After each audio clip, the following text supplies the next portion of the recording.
ginagawa ko ngayong umaga ko dito. Alas 6:30, nung oras na alas 8 ng umaga. Tapos ako naghugas dito sa may ano na yan. Ayan sa may pasilyo na to. Ayan, malinis na. Malinis na kayo. Huwag na maingay. Ayan, malinis na. Ayan. Dito. Tapos dito yung pangalawang pasilyo. Dito na. Dito na. Sige, sa pangalawang pasilyo. Ito yung nalinis ko na rin to. Relax na sila tingnan. Hindi ko na pinakita yung mga paano maglinis kasi ang dami talagang dumi. Baka mamaya may makapanood kumakain. Tapos kakadiri naman talaga tingnan to. Ayan. Tapos dito tayo sa mga tuta na yan. Linisin natin yan dyan.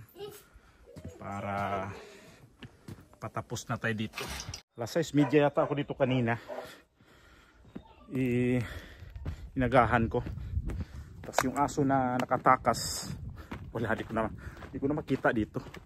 Ilagay ko lang itong flashlight ko dito sa may kotse kasi kailangan ko yung maglinis pa dito sa kabila. Yan. Tingnan, lumamig kunti ngayon. Tapos dito linisin natin yan. Ang daming dumi kasi mga tuta pa to kailangan linisin ko muna. Balik ko mamaya. Ano, gutom na? Gutom na kayo? Diyos, yung mga itsura nito. Nagutom na daw sila sa gatas. Mamaya, gatas kayo. Wala akong magawa dito. Kung kausapin na ng mga aso, kasi ako na mag-isa dito. Aso na lang kausapin natin dito. Mga tuta. Sa totoo lang naman, nalilibang naman ako talaga sa kanila. Natutuwa ako dahil parang tanggal talaga yung stress natin dito pag to sila. Although pasaway, marami pasaway dito. Mga aso parang tao din. Mga karakter ng mga aso. Ngayon maglagay ko ng yung feeds pala. Pienso. Magparty-party ako nito. Ito yung mga feeds nila na kailangan ng ko ito. Ang gandang klase ito. Sa ganitong klase ba naman mga aso na kailangan talaga ng trabaho nila pagdating ng winter season. Pag trabaho to the max dito talaga sila. Pwede na itong bago ng anak kasi di yan pwede magtrabaho kasi may mga tuta. Pero yung mga dyan, magtatrabaho yan. Ito yung mga ano nila yung feeds na yung isang sako niya. Timbang to ng kilo. Hindi masyadong mabigat. Hindi ko anong ilang kilo to. 18 kilo lang pala. Kaya pala hindi masyadong mabigat. So, ang ibigay ko ngayon, 4 na sako. Ganyan. Meron akong sobra pa dito kasi 5 to 7. Ito yung ngayon. So, may masubra nitong 3. Diba lahat na yung kasama ko to kasi ngayon lang ako na nga maglinis dito sa magpakain. Bukas din ako pupunta dito. So sa area ko na naman. So pagkatapos ko nito kailangan may magawa akong konti man lang sa area ko bago mag-break time din, bago para para bukas mayroon akong gagawin bukas doon. O kaya may hapon para maunti-unti ko na naman yung trabaho kasi di ko alam dito pag ito nag-live ulit yung nag-alaga nito, baka dito na naman ako ilagay. So kailangan kong doon bawas-bawasan ko na rin trabaho ko doon para pagdating ko dito kasi Google talaga dito ang haba ng oras din. So pakain muna tayo ng aso ngayon. Ayan, gamitin natin kariton. Tapos 1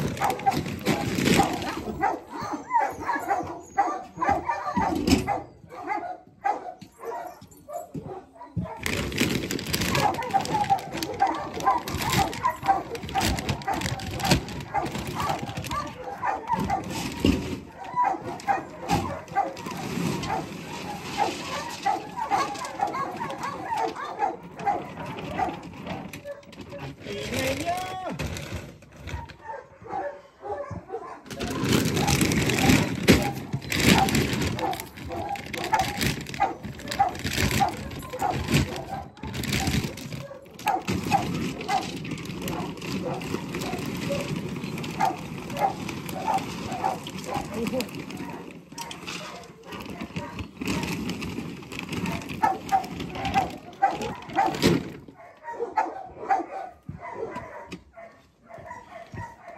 ng konti. Pulutin ko muna to. Sayang naman.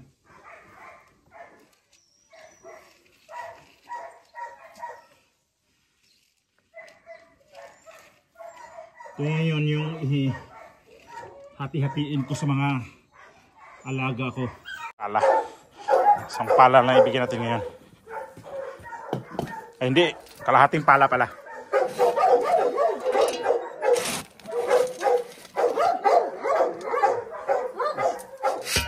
Ganyan lang.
May nakawala na naman. Yase! Doon di ba? Doon di ba? Wala na naman itong bulldog na to. Taas yan eh. Ito si bulldog. Kulang ng isa. Yan kaya yun. Ano nakawala?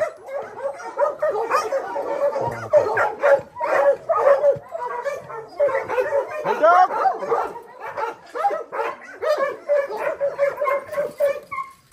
Vamos! Ven! Vamos, ven!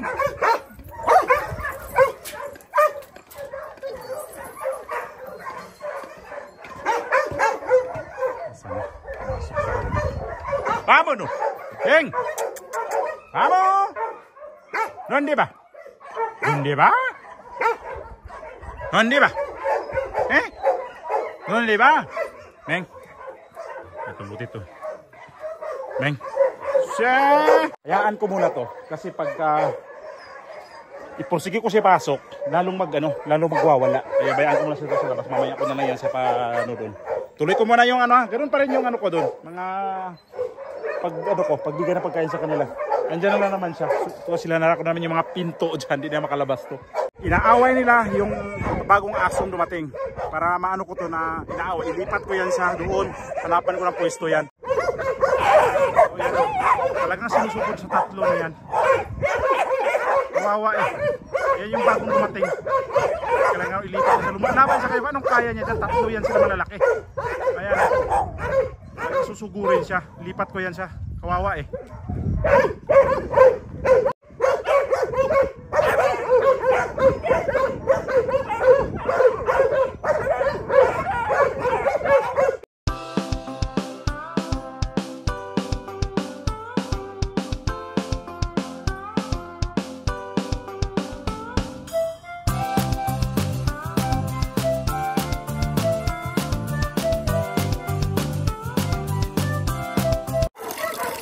Prepare tayo ng gatas para sa mga tuta.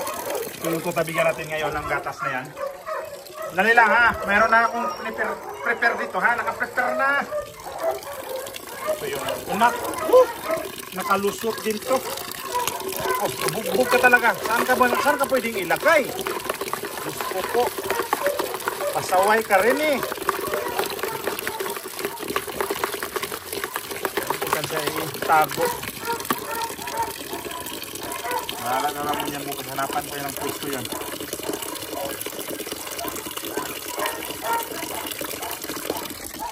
Isa nakawala. Buti na lang dito.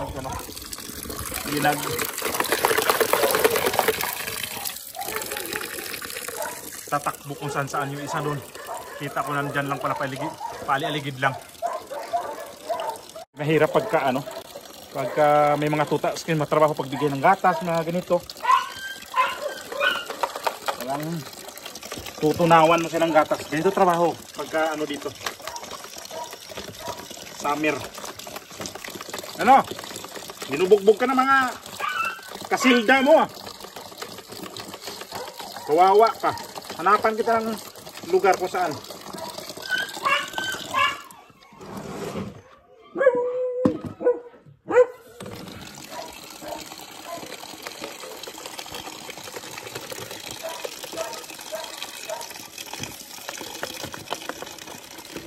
Ayan.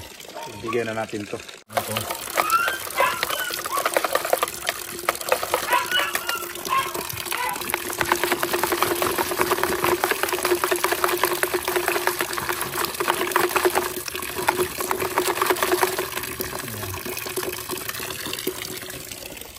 Ito. Ito sa inyo. Ayan ka. Suma. Gatas. Grabe itong gutom to. Hindi pa nga. Dito lang. Dito. Dito. Ayan.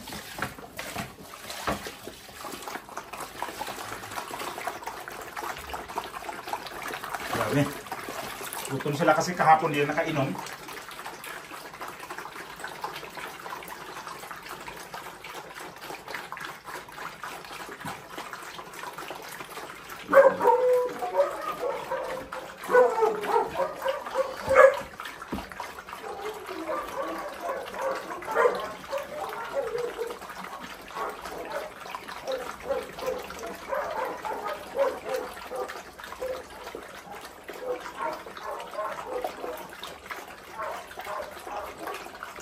Inom nila. Ay, rindigan natin!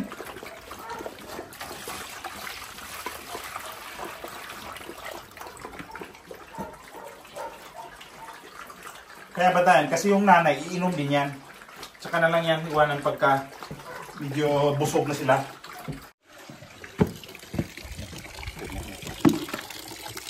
Ito naman yung dalhin ko dun sa taas. Ayos ang blender ko ah. Ito yung... Hoy!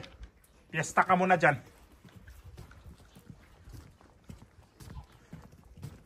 Ayun, kumiwala itong isa. Sumabit ba? Ito yung problema. Pag ganito sumabit, delikado. Sumabit dyan. Ito yung apat na binibigyan ko na ng gatas. Ay, busog na yata to. Ayan sila. Ano, dyan lang kayo? Kalusot yung isa kanina, nakawala. Bye! Gano. Ano bang problema sa Lunes ngayon? Ang dami kong nakalusot mga aso. Iwanan ko na to. Ibigyan ko na to ng konti. Busog na to sila. Doon na naman, kabila. Di pa ko tapos dito. Grabe yung Lunes na to. May nakalusot na mga aso na naman. Sana kaya yung isa. Yung isang binugbog, binabaya. Hindi na sumunod sa akin. Andyan lang siguro patakbo-takbo. May aso talaga sa amo namin yan.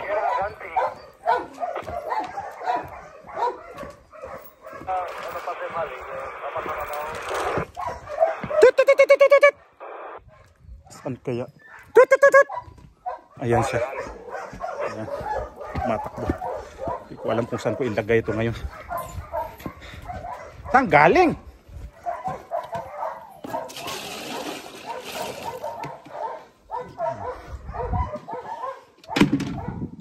Dito ka kaya? Try ko siya dito, iwan. Kaya ito awayin dito sa nanay. Grabe, Lunes ngayong napaka Bisaya pa panugsog. Mga tuta na to nakalabas. Pumunta rito sa labas. natakot ako mamaya. Di sila makabalik dito, mauhaw. Hindi ano maano yun sa kanila. Pa-dehydrate. Ano mangyari sa dehydrate? Patay. Tapos may asong nakawala dyan. Oo, pinipilit pa rin talaga niyang... Hoy! Bulldog! Pinipilit pa rin talaga siyang lalabas. Hinarangan ko na nga, tinalian ko na yung labasan niya. Tara na, parang mabuang din ako dito. O, wala ako bukas ha. Paalam na ako sa inyo ha. Wala ako bukas. Sa koy-koy. Bye-bye. Bye-bye ako sa inyo. Magbabay na ako sa mga alaga ko. Kasi bukas, babalik na yung totoong nag-alaga sa kanila. Nagampanan ko naman siguro yung trabaho ko sa kanila dito. Na pinapainom, pinapakain. Yung ginagawa ng normal ng tatay nila. Check natin dito sa mga daanan nila. Ayan. Open ko lang sara ko na nga lang to kasi yung isa nandun naman sa taas.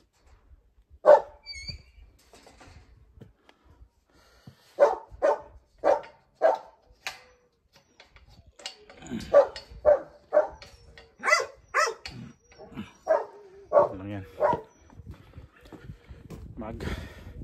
Almusal muna ako. 6:30 ako dito kaya lang daming asong nakawala. Daming ano dito. Inasikaso muna. Late pa din natapos. Uwi na tayo. Bye-bye sa inyo. Bye-bye. Oy, bye-bye na ako sa inyo. Di ko alam kung kailan ako babalik dito. Bye-bye na ako sa inyo. Ha? Kita-kita na sa sunod. Ha? Bye-bye na sa inyo mga tuitok. Bye-bye tayo kahit ng aso.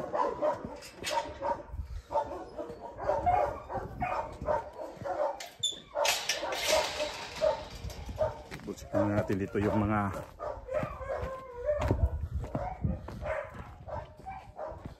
natin kung nagwawala. Kamo!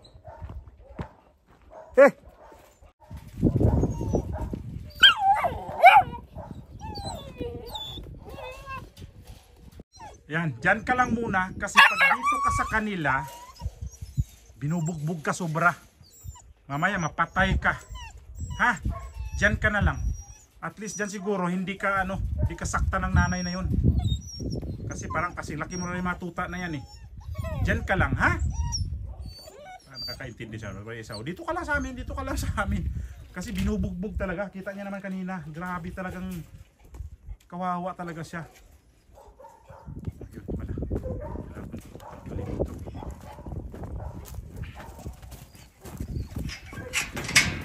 Na.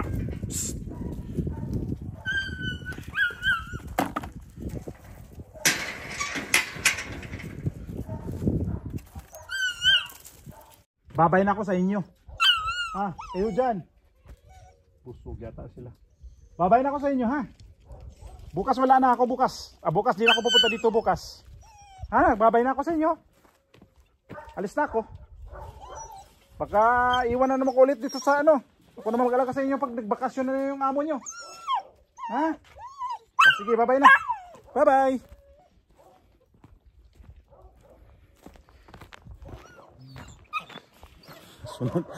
Sunod din sila. Akala nila, sasama ko.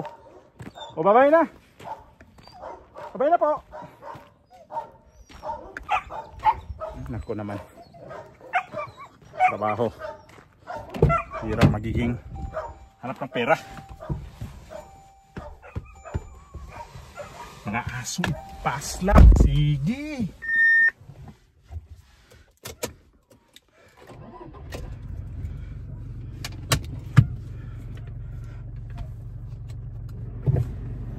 Tara na.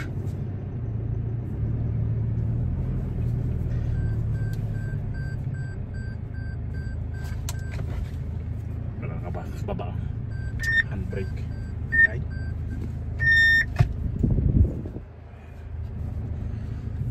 Yan, uwi na tayo. Time na naman tayo mag-almusal. Nagpag-almusal na mga aso. Let's go na.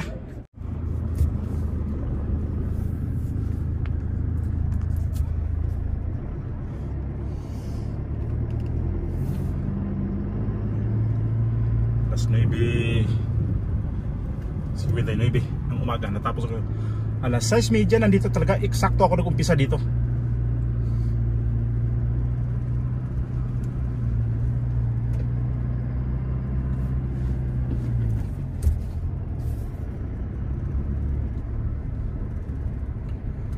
Sakto lang talaga yung oras ko kanina ng 6:30, tapos umpisa yun pero nag time in ako mga alas 6:10 yata.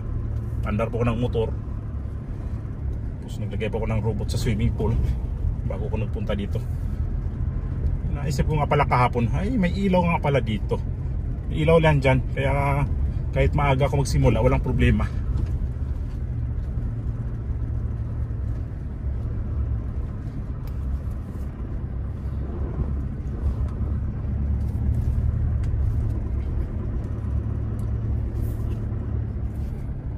Tapos na yung piyesta sa bayan. Hindi ko alam kung sinong pumasok ngayon dito sa mga taga-bayan.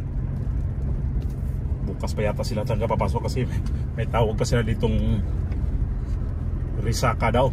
Hindi ko alam kung ano sa atin yung risaka. Yung galing ka na sa piyesta tapos parang nakang-Uber kayo o galing sa mga fiesta na na hindi ka pwede magtrabaho dahil galing kayo sa party-party, kaya di sila nagtatrabaho. Tawag yan dito risaka.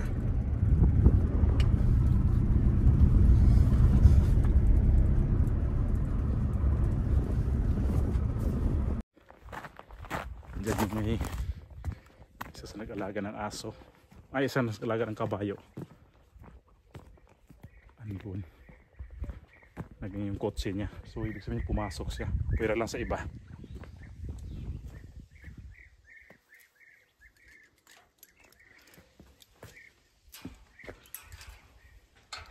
Kahirapan pa sarili ko sa pagbukas itong padlock na to.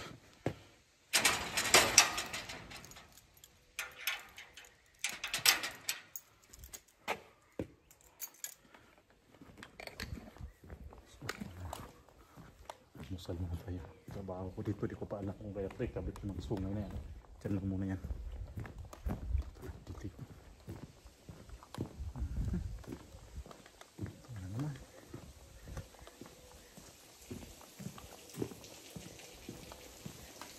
Wala. Lima na naman. Lintik na yan.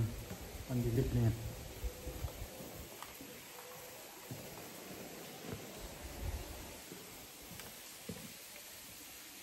Problema na naman itong isa. Naman ayusin na naman ito. Yan, may nakabara na naman yan sa loob. Sigurado yan. Ilang beses ko na tinanggal to. Ayan na naman. Ano na ito? Supok naman. Nandun yung robot.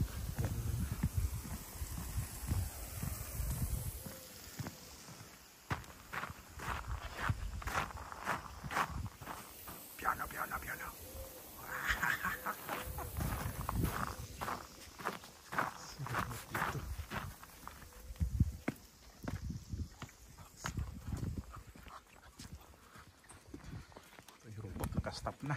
Ay naku po.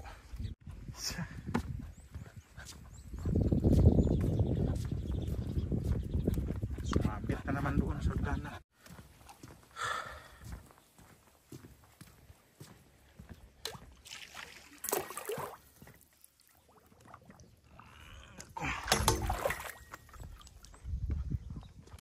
Sumabit pa.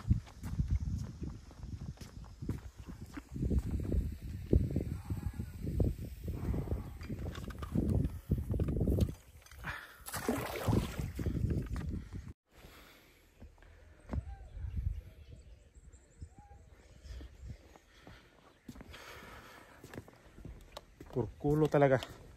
Sa Espanyol pa. Nakakaasar.